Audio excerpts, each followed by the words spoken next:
أعوذ بالله من الشيطان الرجيم بسم الله الرحمن الرحيم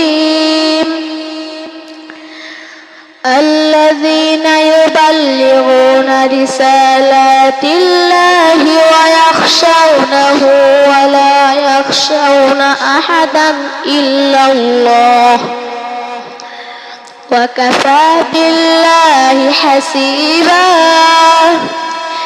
ما كان محمد أبا أحد من رجالكم ولكن رسول الله وخاتم النبيين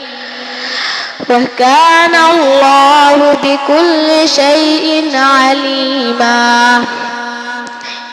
يا أيها الذين آمنوا اذكروا الله ذكرا كثيرا